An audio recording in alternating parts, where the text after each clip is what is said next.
temps le micro?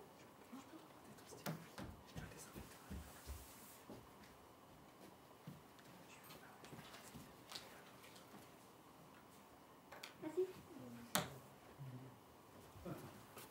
C'est bon, c'est bon. Bonsoir tout le monde. Donc il est 20h01. Excusez-moi. Donc le conseil municipal de ce soir est ouvert. Alors j'ai commencé le conseil avec quelque chose de pas très agréable. On a appris donc aujourd'hui le décès de Mohamed Belkacemi, excusez-moi, donc qui était chez nous depuis plus de 35 ans et qui avait 64 ans et qui est mort du Covid. Voilà. Donc je vais vous inviter à vous lever une petite minute, penser à lui. Merci.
Donc toutes nos pensées vont à sa famille, à son épouse, à ses enfants. Donc voilà, donc ces enfants en matière qui n'est pas facile du tout. Donc on continue, la vie continue. Donc de nouveau, nous sommes en effectif réduit, nous sommes 14 ce soir, car les conditions donc déclinées dans le cadre de l'urgence sanitaire sont maintenues. Donc c'est pour ça que c'est toujours un peu clairsemé au niveau du conseil, mais la motivation est toujours là. Et je remercie encore une fois Pierre Passe qui nous permet donc cette retransmission en live. Donc ordre du jour, élection du secrétaire de séance. Virginie, merci. Bonsoir à tous. Nathalie Lallier. Présente. Fabrice Varnier. Présent. Caroline Delavaux-Pieracci, absente. Pouvoir, Virginie Papin-Philippe. Fouadi Damou. Présent. Françoise Dolly-Pouillet. Présente. Alain Coqueret. Présent. Catherine Ray, absente. Pouvoir, Nathalie Lallier. Pascal Brulfer, absent. Pouvoir, Alain Coqueret. Virginie Papin-Philippe, présente. Michel Prieur. Présente. Jean-Luc Guglielmi. Présent. Sylvain Amar. Présent. Martine Théiou, absente. Pouvoir, Fouadi Damou. Hélène Colella, absente. Pouvoir, Michel Prieur. Jacques Di Marco. Présent. Paola Correa, absente. Pouvoir, Jean-Luc Guglielmi, pardon. Sandrine Pisani-Vétréno, absente. Pouvoir, Sylvain Amar. Carole Ouvrard, absente. Pouvoir, Françoise Dolly-Pouillet. Guillaume Régement, absent. Pouvoir, Hugo Capocci. Alexandre Miranda, absent. Pouvoir, Fabrice Varnier. Adrien Leporini, absent. Pouvoir, Léa Bellard. Léa Bellard, Présente. Hugo Capocci. Présent. Nathanaël Vétréno, absent. Pouvoir, Jacques Di Marco. Georges Paganini, absent. Pouvoir, Gino Capocci. Gino Capocci. Présent. Pascal Picard, absent. Pouvoir, Peggy Perrochon. Peggy Perrochon. Présente. Stéphanie Jankiewicz, absente. Pouvoir, Peggy Perrochon. Merci Virginie. Le micro. Donc approbation du procès-verbal du conseil municipal du 8 février. Avez-vous des questions, des remarques? Non? On va procéder au vote. Qui est contre? Qui s'abstient? À l'unanimité, merci. Décision du maire. Est-ce qu'il y a des remarques concernant les décisions qui ont été transmises? Non? Ok. Alors, délibération. Donc, tout d'abord, un avenant sur la transmission électronique des documents. Donc, c'est un avenant, en fin de compte. Enfin, c'est un avenant puisqu'on avait déjà entamé cette modernisation des procédures administratives en 2011. Et en 2018, décembre 2018, on avait amendé en ajoutant toutes les décisions budgétaires. Et là, donc, c'est un nouvel avenant pour permettre une extension du périmètre des actes qui seront donc transmis de la collectivité par voie électronique aux représentants de l'État dans le département, c'est-à-dire la préfecture. Donc ce périmètre englobe la commande publique, l'urbanisme, domaine et patrimoine, fonction publique, institutions et vie politique, liberté publique et pouvoir de police, finances locales, domaine de compétences par thème, tels que l'enseignement, l'action sociale ou la voirie. Donc après, on ne prend pas forcément toutes les options, on ne les met pas en pratique tout de suite. Par exemple, l'urbanisme, on n'a pas encore de dématérialisation des documents, mais quand ça va venir, au moins, tout sera prêt. Donc, est proposé au vote la signature de l'autorisation de donner, de signer cet avenant. Y a-t-il des remarques? Donc, qui est contre? Qui s'abstient? Pour à l'unanimité, merci. Ensuite, pas facile quand même, hein, excusez-moi. Donc, attribution des subventions aux associations. Fouad. C'est pas le vote des taux? Je dis que c'était pas facile. Vote des taux d'imposition 2021, effectivement. Merci, Madame le maire. Bonsoir à tous. Concernant le vote des taux d'imposition 2021, lorsqu'on parle de taux d'imposition, on parle de recettes fiscales de notre ville. Donc, la collectivité, par le biais du conseil municipal, doit voter cette année deux taux. Le taux de la taxe foncière sur les propriétés bâties et la taxe foncière sur les propriétés non bâties. Cette année, on ne votera pas de taux de la taxe d'habitation, conformément à la réforme de la fiscalité locale.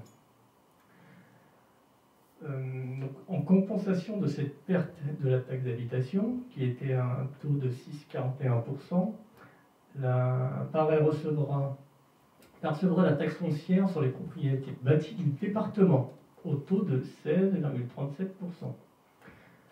Qui sera écrêté pour combler cette taxe d'habitation. Donc, PAREI se verra donc transférer le taux départemental de la taxe foncière, qui viendra s'additionner au taux communal, qui est de 11,21%, et qui s'additionne au taux de l'ex-CALP, au taux de 11,31%. Donc, on ne parle que de transfert, il n'y aura pas de conséquences sur les taux en globalité. Donc pas d'augmentation de taux cette année. Et donc nous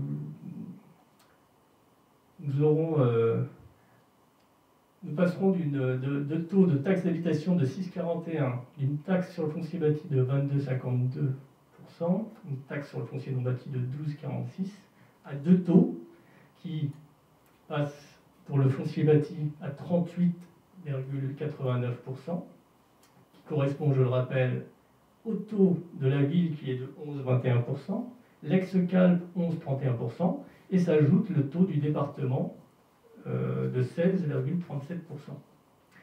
Concernant le taux sur le foncier non bâti, on passe à 12,46%. Voilà. Il est porté à la connaissance du conseil municipal que les dispositions de la loi de finances pour 2021 portant sur la baisse de la CVAE et la baisse de la moitié des valeurs locatives des établissements industriels sur le foncier bâti n'auront pas de conséquences sur le budget de la ville, dans la mesure où l'État en assurera la compensation à travers d'autres ressources. Voilà pour cette délibération. Merci Fouad, je pense que c'est clair. Si l'on reprend, alors là c'est pour tout le monde, pour ceux qui nous regardent également, si on refait l'historique, avant 2015, la ville avait déjà depuis une dizaine d'années un taux de foncier qui était à 11,21. Le PT Grand Orly, enfin c'était la CALP à l'époque, avait 11,31 et le département avait à l'époque c'était 12 quelque chose. Ensuite, en 2016, il y a la colonne de la CALP qui a disparu et qui a été mise sur la collectivité, sur la mairie. Donc on s'est retrouvé avec 22,5. Et en 2021, pardon, vous verrez que la colonne des départements qui était à 16,37 disparaît et tout est mis sur la même colonne. Donc c'est pas la mairie qui explose les compteurs pour arriver à 38,89. La mairie est toujours à 11,2. Elle collecte, puisque c'est sur sa ville, tous les impôts, tous les fonciers, mais c'est une somme totale en fin de compte, mais ce n'est pas pour la collectivité. Donc, comme disait Fouad, il n'y a pas eu d'augmentation de taux. Voilà, et on s'y retrouve avec la disparition de la taxe d'habitation. Donc, est-ce qu'il y a des questions concernant ces taux? Non? Qui est contre? Qui s'abstient? Qui est pour? Je vous remercie. Donc, les taux sont votés. Alors, attribution des subventions aux associations. Fouad.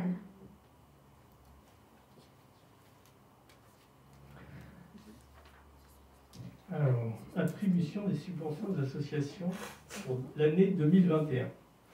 Le secteur associatif participe à l'ensemble des activités sportives, sociales, artistiques et culturelles de la ville, de par son dynamisme et son implication. Il assure un service complémentaire aux actions de la municipalité. Indispensable dans la vie locale des Parisiens, le monde associatif a été frappé de plein fouet par la crise sanitaire liée au Covid-19. En effet, de nombreuses associations ont dû cesser temporairement leurs activités ou reporter des projets et actions, dont certains sont subventionnés par la ville. Au-delà des conséquences économiques, les associations doivent également composer avec une baisse de leurs adhérents, de leurs membres bénévoles, et dans une organisation obligatoirement repensée. Outre les mesures spécifiques mises en place par le gouvernement, le conseil municipal peut décider, compte tenu des attentes locales, d'attribuer des subventions aux associations qui en font la demande, afin de réaffirmer son soutien à ce secteur en crise. Donc, nous avons analysé les demandes des associations et nous avons le résultat de cette analyse dans le tableau qui est dans l'annexe. Je vous propose de résumer ce tableau, parce que je l'aurai sous mes yeux. Et une nouveauté cette année, on peut même l'afficher. Si je branche. Voilà.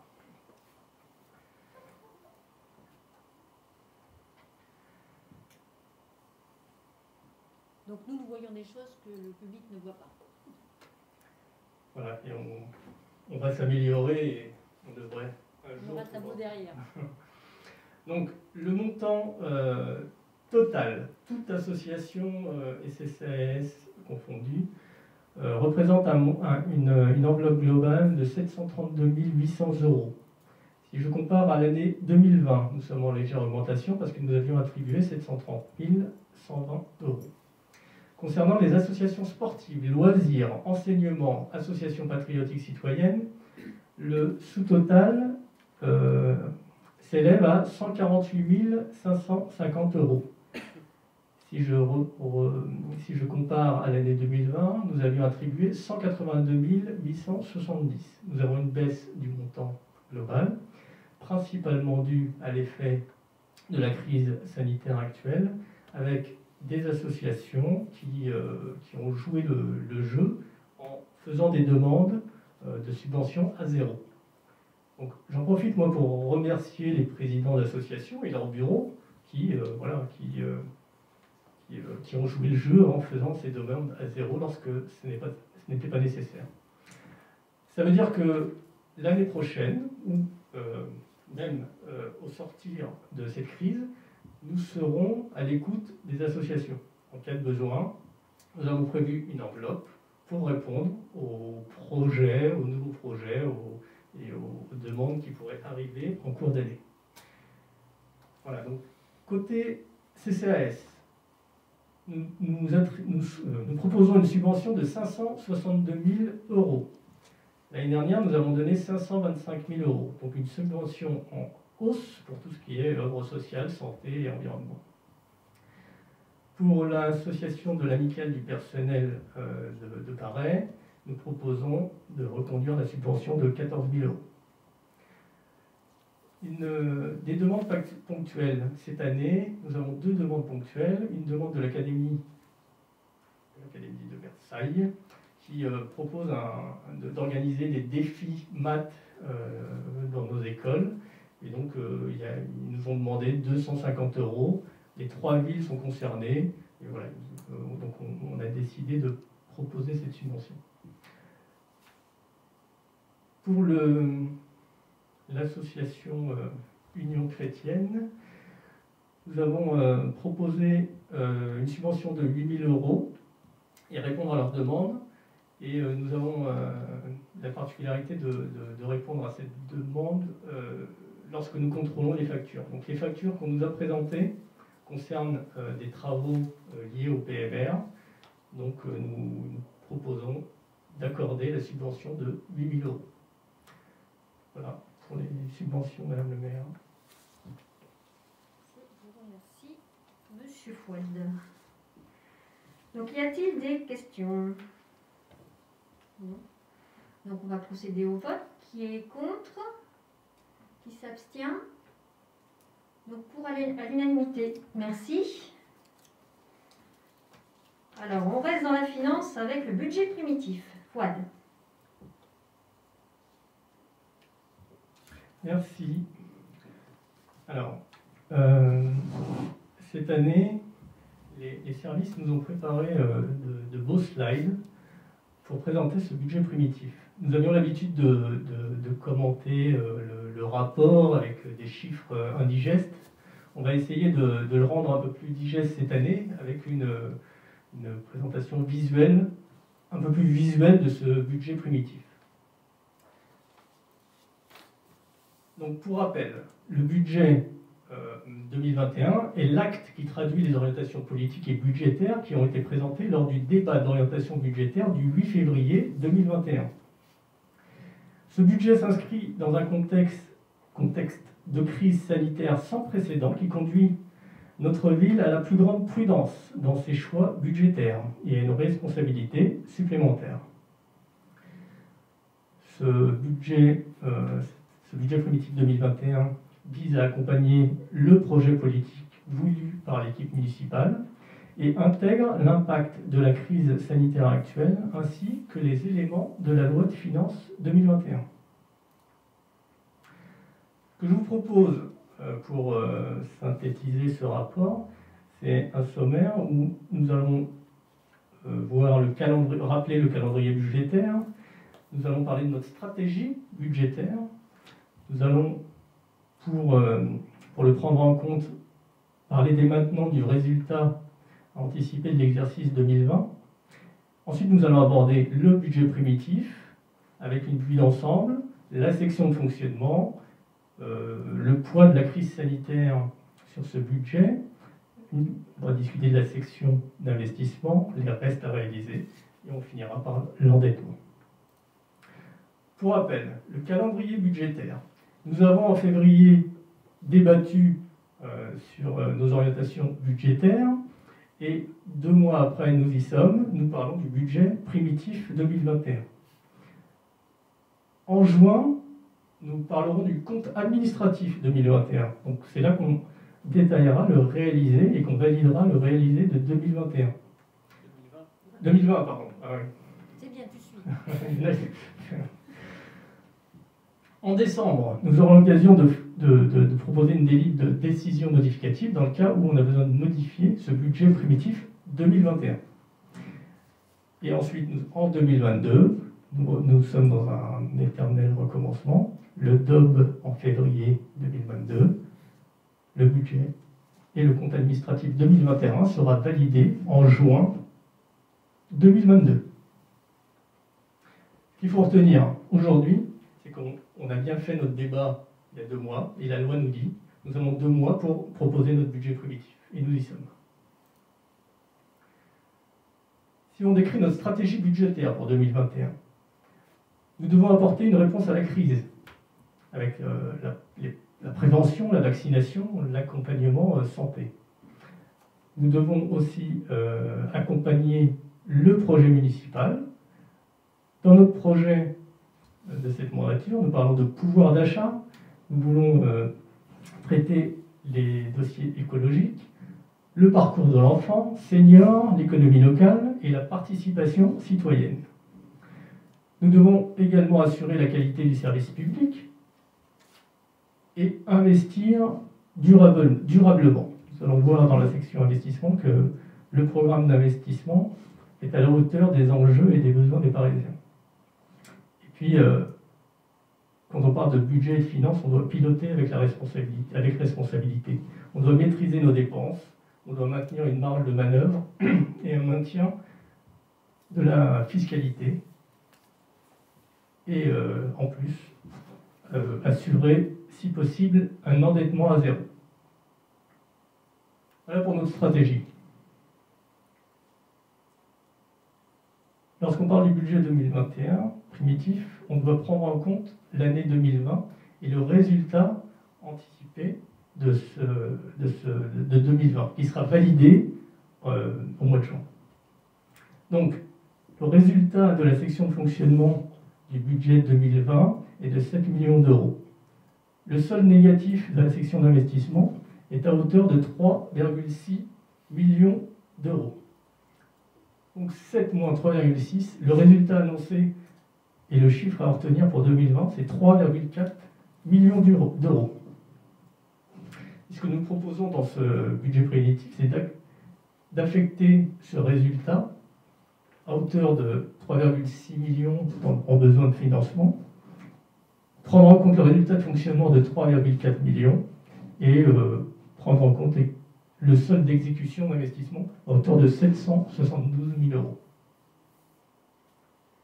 Il faut que je respire. Voilà. Donc, on annonce un résultat 2020 de 3 430 000. Si on fait un peu d'historique, vous avez sous les yeux une courbe qui indique les différents résultats. Nous avions une pointe en 2015 qui nous a permis d'assurer les investissements du mandat précédent avec la construction de la restauration scolaire et la rénovation de la mairie pour les gros chantiers. Donc, le principe, il est simple de notre gestion, c'est nous souhaitons autofinancer nos investissements.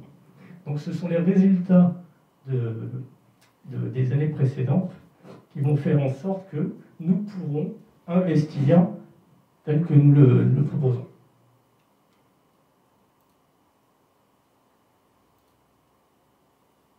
Le budget primitif 2021.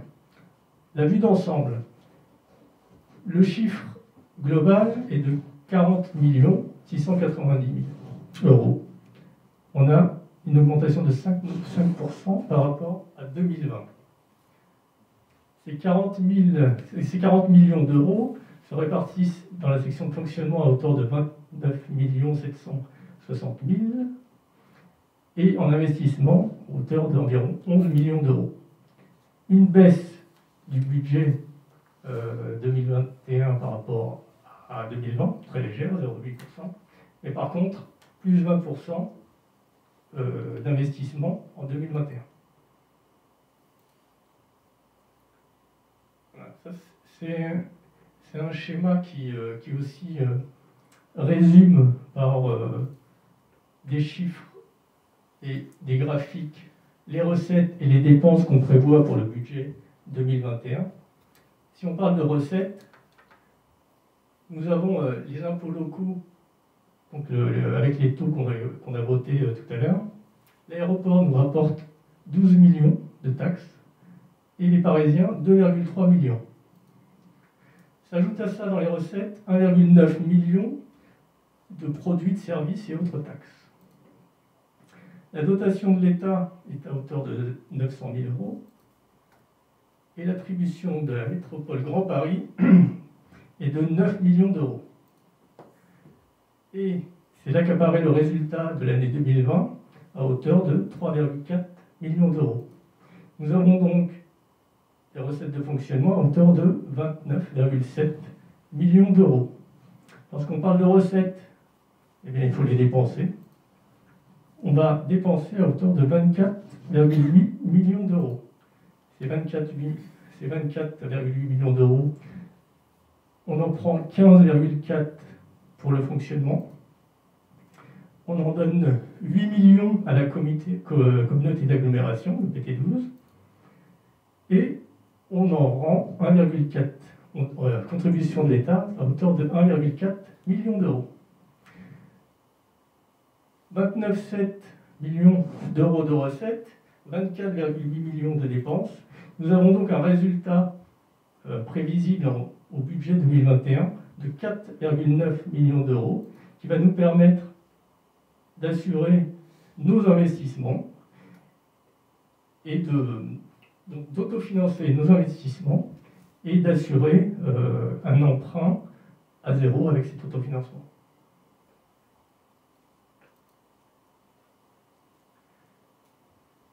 On a fait un exercice cette année de répartition du budget communal.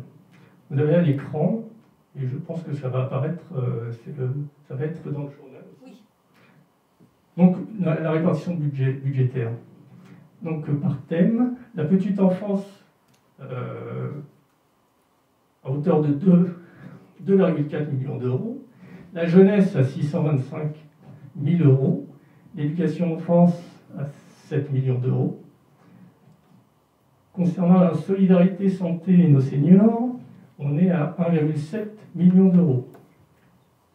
Pour la culture, le sport et les loisirs, nous sommes à 3,5 millions d'euros. Concernant la prévention et la sécurité, à 2,6 millions d'euros. L'aménagement cadre de vie et l'environnement, à 13,5 millions d'euros. Et le montant que l'on reverse à divers offices, dont le PT, on a un montant de 9,4 millions d'euros.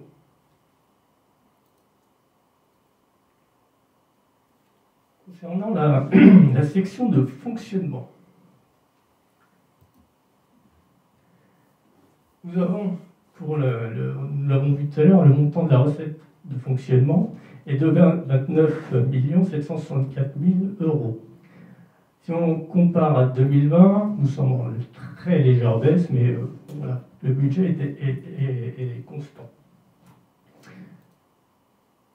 Les chiffres clés de ces recettes de fonctionnement, les produits de services du domaine et ventes diverses nous rapporteront 1 251 320 euros, avec une baisse par rapport à 2020, parce que, comme nous l'avions promis, nous allons baisser le tarif de nos prestations municipales.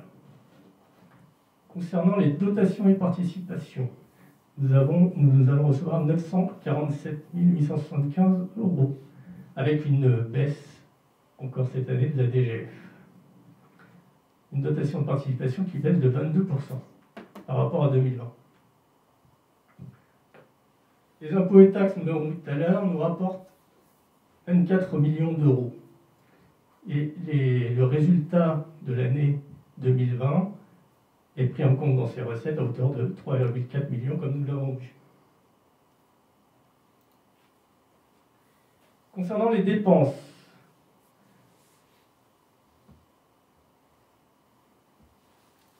les chiffres clés des dépenses, donc les charges à caractère général, il s'agit principalement des dépenses courantes nécessaires au bon fonctionnement de la collectivité, 3,9 millions d'euros. Les charges de gestion courantes, principalement les dépenses liées au CCT, versées à l'EPT, les subventions versées au CCAS, aux associations et aux frais d'indemnité. 9 millions. Les charges de personnel, 9,9 millions d'euros, avec une légère augmentation de 4%. Les autres charges à hauteur de 1 377 000, en légère baisse de 7%.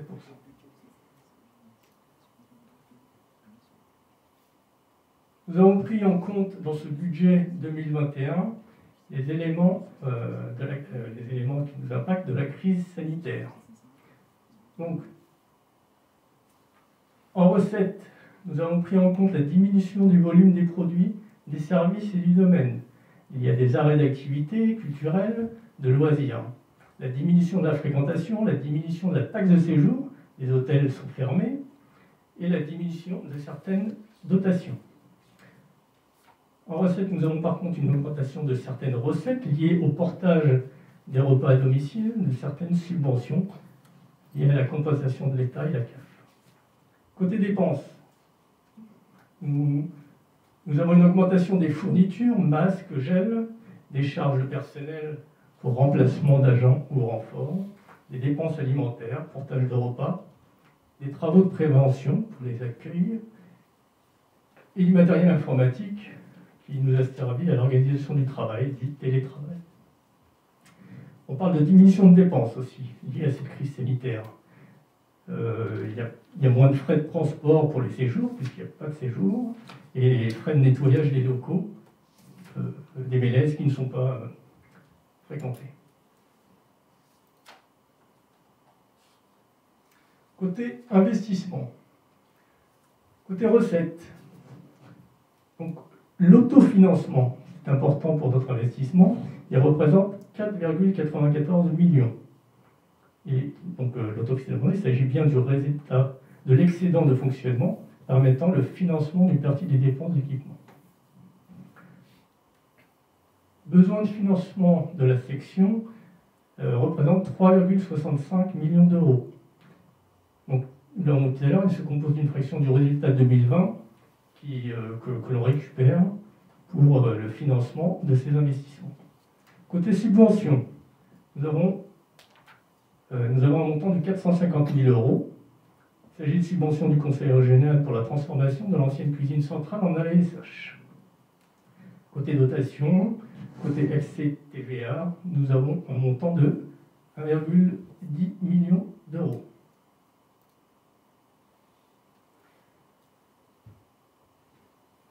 Dans quoi nous allons investir en 2021?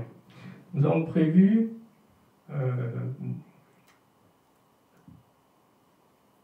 les immobilisations incorporelles, donc tout ce qui concerne le diagnostic et les études des réalisations futures, stade de Coubertin, stade Jean-Bouin. On parle de l'école Jules Ferry, du gymnase Cariou, l'avant-scène, la RPA, à hauteur de 1,185 000 euros. On parle d'acquisition logicielle, création d'un nouveau site internet pour la ville à hauteur de 120 000 euros. Côté travaux dans les écoles, avec des peintures, des remplacements des luminaires, restructuration diverses, remplacement de sol souple à hauteur de 186 000 euros. La réfection du cimetière qui a commencé à hauteur de 256 000 euros. L'entretien des bâtiments communaux et des chaufferies à hauteur de 185 000 euros. Achat de matériel divers, espace vert, police municipale. On parle de pistolet à impulsion électrique pour la police municipale, d'autolaveuse à hauteur de 293 000 euros. Les investissements en cours. Nous avons les travaux de réhabilitation de la RPA, des services techniques et des salles Colbert à hauteur de 880 000 euros. Nous avons lancé les travaux de la cour de l'école Jules Ferry à hauteur de 670 000 euros. Une partie des travaux de restructuration du stade de Coubertin à hauteur de 800 000 euros. Et les travaux de réhabilitation, amélioration thermique et adaptation PMR des bâtiments à hauteur de 100 000 euros. Voilà pour les investissements 2021. Lorsqu'on parle d'investissement, on parle aussi de restes à réaliser. Donc les restes à réaliser de 2021 en investissement seront repris dans ce budget pour un montant de 5 108 027 euros en dépenses et en recettes 666 677 000 euros. Ces restes réalisés concernent le stade de Coubertin, le nouvel ALSH, travaux de voirie, et côté recettes, on parle de subventions du conseil régional et les fonds reçus liés à la taxe sur la valeur ajoutée.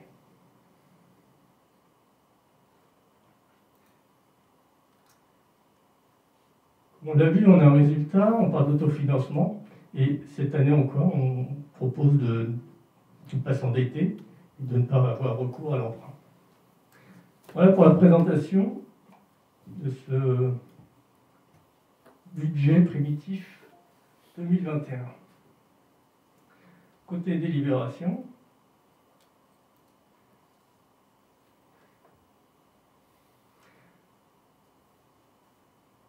voilà, donc ce qu'on nous propose de prendre en compte dans cette délibération, c'est le vote du budget 2021 par chapitre, avec ces montants de 29 764 000 euros. Je recommence, 29 764 294 euros pour la section de fonctionnement, 10 934 886 euros en section d'investissement. Nous souhaitons aussi constituer une provision pour dépréciation des actifs circulants d'un montant de 5 000 euros. Cette provision sera inscrite au budget 2021, chapitre 68. Voilà pour la délibération budget primitif 2021. Merci Fouad. Donc un budget prudent pour anticiper les pertes de recettes à venir éventuelles, mais également volontariste avec des investissements ambitieux et qui sont à l'image de ce que l'on souhaite au niveau environnemental et de façon concrète dans notre projet. Donc comme a dit Fouad, on va voter en globalité les chapitres, on ne va pas faire toutes les lignes, sinon on est là jusqu'à très très tard. Donc là, je reprends les chiffres de Fouad avec mes lunettes. Donc 9 764 294,28 en section de fonctionnement. Et pour la section d'investissement, 10 934 886,10 centimes. Voilà, donc des questions? Non? Des remarques? Non plus, c'est la même chose. Donc on va passer au vote. Qui est contre? Qui s'abstient? Donc concernant Union pour Paris. Je vous remercie.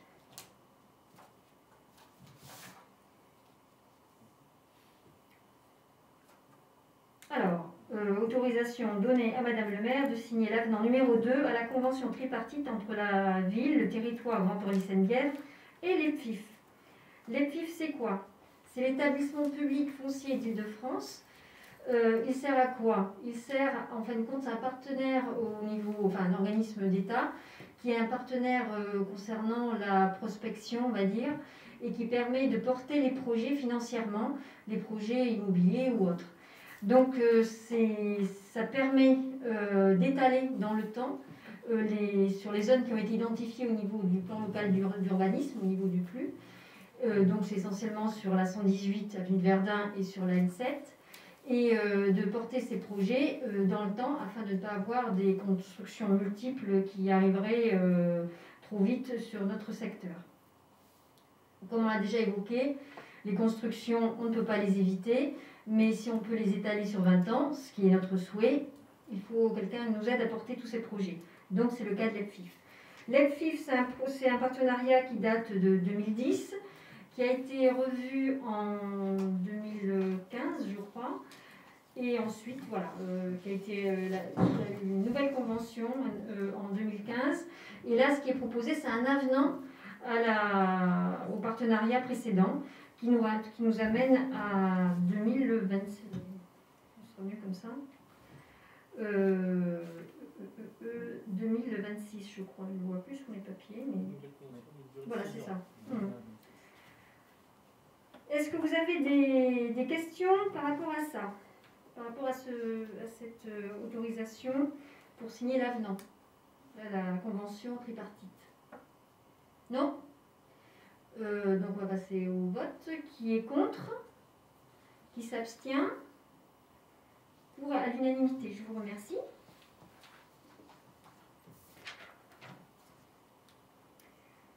Alors, ça va être au tour de Michel pour la commission communale d'accessibilité. Donc, c'est la présentation du rapport annuel de 2019, sachant qu'en 2020, on n'avait pas eu l'occasion, du fait de la situation sanitaire, de faire le rapport. Michel. C'est là.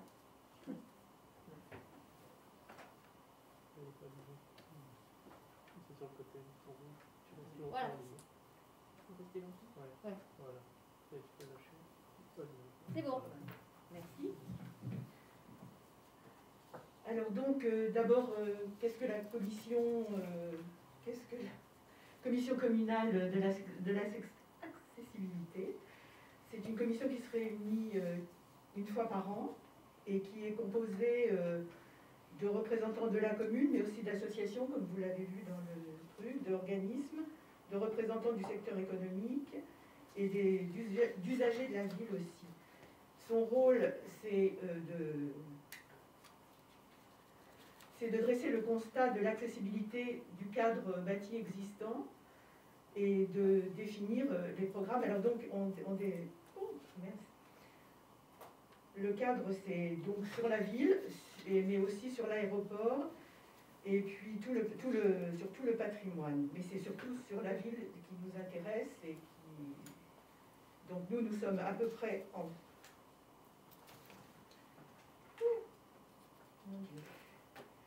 Donc nous sommes en conformité sur beaucoup de programmes, puisque nous avons 32 sites, dont 2 hors communes, Saint-Chéron et Lons-Saxonnex.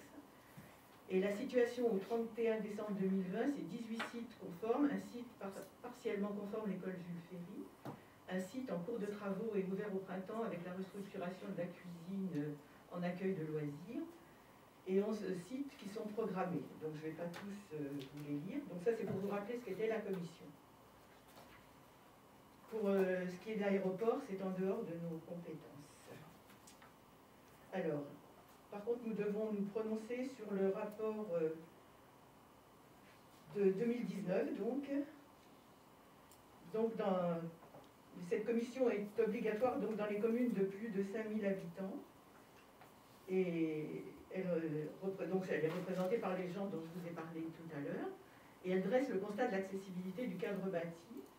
Le rapport de la commission communale doit être présenté au conseil municipal et transmis ensuite après aux représentants de l'État. Donc il est demandé au conseil municipal de prendre acte de la présentation du rapport annuel 2019. Donc le projet de délibération est celui que vous avez dans le dossier. Voilà. Il est précisé que, vu les circonstances sanitaires, la dernière commission s'est tenue en visioconférence et en présentiel, et que nous avons pris des décisions de faire des courriers parce qu'il y a des choses qui sont anormales, puisque nous sommes une des rares communes à siéger régulièrement, mais il n'y a pas de commission d'accessibilité pour l'intercommunalité, par exemple.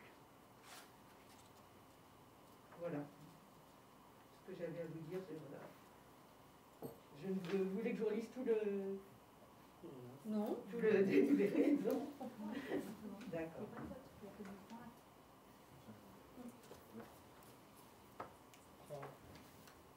Donc, vous devez prendre acte de cette présentation. Voilà. Merci Michel.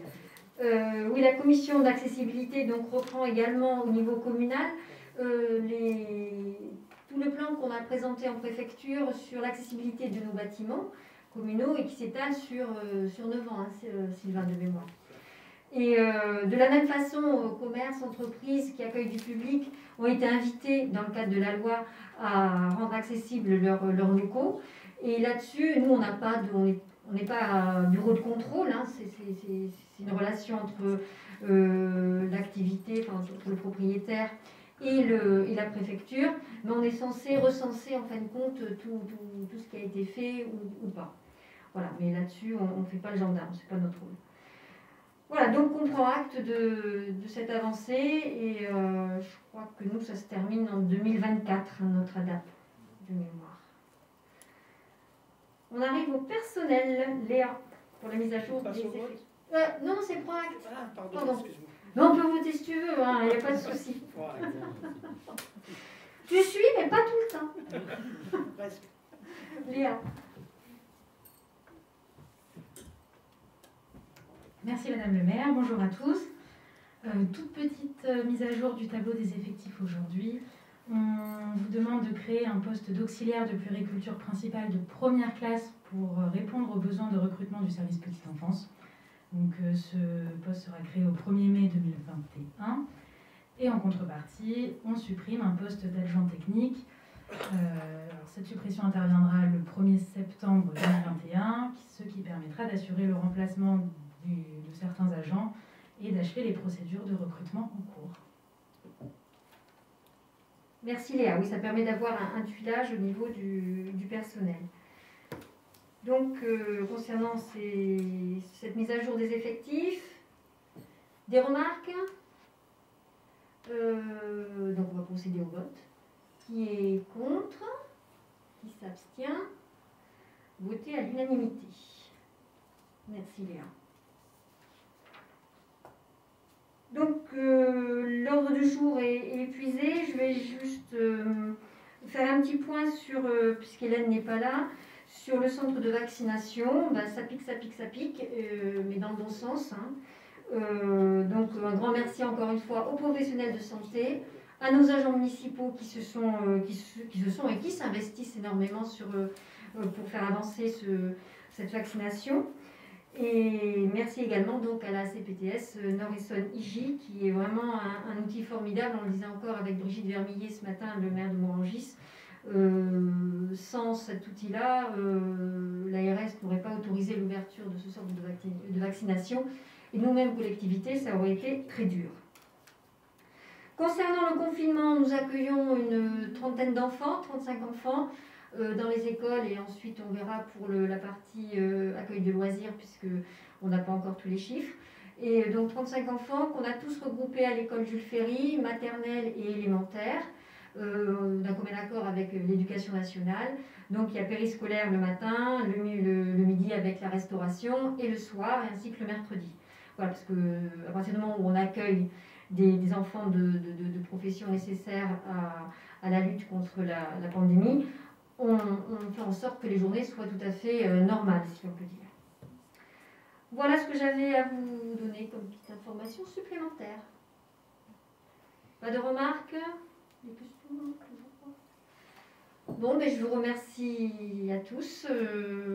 Encore une pensée pour Momo, ça me trouble quand même beaucoup ce soir.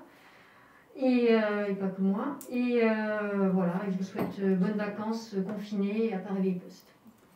Bonne soirée à tous et merci.